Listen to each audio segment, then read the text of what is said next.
هجران چو پروانه در آتش که می سوزم و می گریم به امید دیدنت یار. دل از دست یار به صد فغان است، ای وای دل من چه ناتوان است. شب تار فراقت را به چشمم سحر نباشد، مگر باد صبا پیغام آرد ز سوی رهت.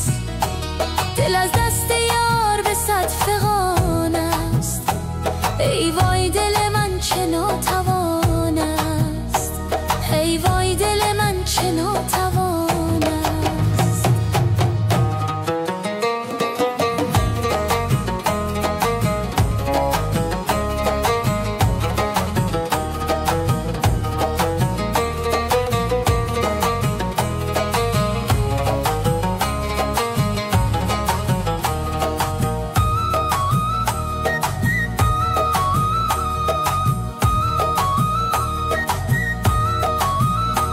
در این بحر غم غرقم و نیابم کرانه خویش، مگر دست یاری تا با شدت کشم سویش.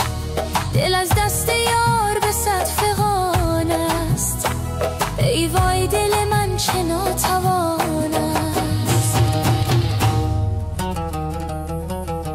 زلال اشک من چون مرارید غروب می درخشد، به امید آن که روزی برسی و ببینی این همه عشق. دل از دست یار به صد فغان است، ای وای دل من چه ناتوان است.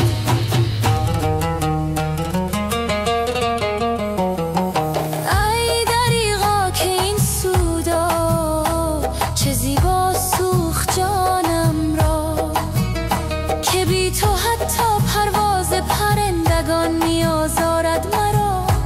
دل از دست یار به صد فغان است، ای وای دل من چه ناتوان است. بهار آمد گل ریخت و اما چشمان من هنوز در زمستان است و در طوفان فراقت. دل از دست یار به صد فغان است، ای وای دل من چه ناتوان است.